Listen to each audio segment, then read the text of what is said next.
সংবিধানের প্রস্তাবনা থেকে শুরু করে তফসিল পর্যন্ত সর্বত্র যা যা সংশোধনের প্রয়োজন সেই সমস্ত সংশোধনীগুলো আমরা ধারণ করে সেভাবে আমরা রিপোর্ট প্রণয়ন করব। আমরা সকল বিরোধী দলীয় যারা দল আছেন, সদস্য আছেন, তাদের সকলের পরামর্শ আমরা গ্রহণ করব।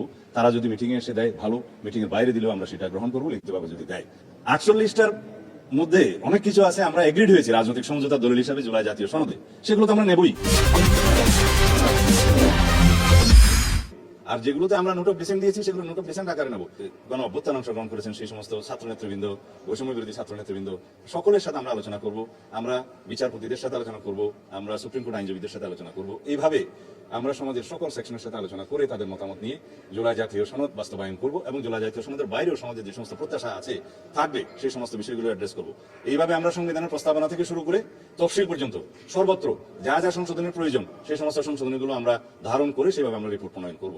তারপরে বিল যখন আসবে, সংবিধান সংশোধনী বিল, পার্লামেন্টে আলোচনা করে আমরা সমঝোতার ভিত্তিতে সেই সংশোধনীটা গ্রহণ করতে চাই।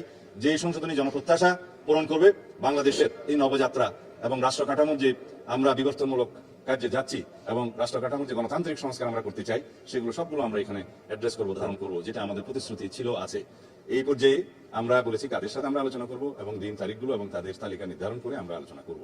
এবং তারপরে একটি কথা আমি বলেছি, বিরোধী দলের পক্ষ থেকে যে 5টি নাম দেওয়ার কথা ছিল সেই নামগুলো আমরা এখনো পাইনি। আমি আশা করি তারা হয়তো অনুধাবন করবেন, এক পর্যায়ে তারা হয়তো তাদের নাম দিবেন এবং তাদের সাথে আমরা আলোচনা করব।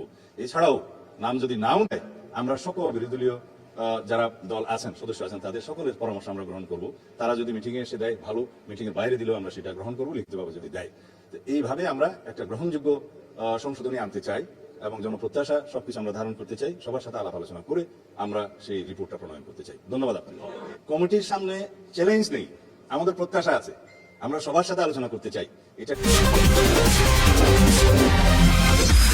আমি চ্যালেঞ্জ বলতে চাই না, যেহেতু আমরা উদার এবং ওপেন, আমরা সবার কথা শুনবো।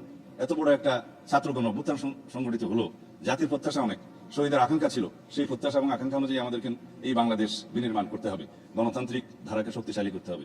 এবং এই শক্তিশালী গণতান্ত্রিক ব্যবস্থাকে যদি আমরা ধারণ করতে চাই, সংবিধানই প্রথম আমাদেরকে সবকিছু কন্টেইন করতে হবে, ধারণ করতে হবে। এটা আমাদের কামনা করি আমরা, এবং জাতি আমাদের কাছে সে প্রত্যাশা রাখি। আমরা কেবল বসলাম, আমরা যাদের সাথে আলোচনা করার জন্য আজকে ডিসাইড করব, বা পরেও আরো আলোচনার জন্য কোনো কোনো শ্রেণী আসতে পারে বা কেউ আগ্রহ প্রকাশ করতে পারে, সকল শ্রেণী পেশার মানুষ, পেশাজীবীরা আলোচনা করতে আগ্রহ প্রকাশ করতে পারে, আমরা তাদের সবার সাথে আলোচনা করবো। সুতরাং সময়টা এখনই নির্ধারণ করে বলতে পারবো না। 48টার মধ্যে অনেক কিছু আছে আমরা এগ্রিড হয়েছি রাজনৈতিক সমঝোতা দলিল হিসাবে জুলাই জাতীয় সনদে, সেগুলো তো আমরা নেবই। আর যেগুলোতে আমরা নোট অফ ডিসেন্ট দিয়েছি সেগুলো নোট অফ ডিসেন্ট আকারে নেব। এর বাইরেও আমাদের অনেক বক্তব্য আছে, আমাদের নির্বাচনী ইশতেহারে আছে, সেগুলো আমরা ধারণ করবো। যেগুলো জুলাই জাতীয় সনদে প্রতিফলিত হয়নি, আলোচিত হয়েছিল, হয়তো প্রতিফলিত হয়নি, সেগুলো আমরা আলোচনা করেই নেব। ধন্যবাদ।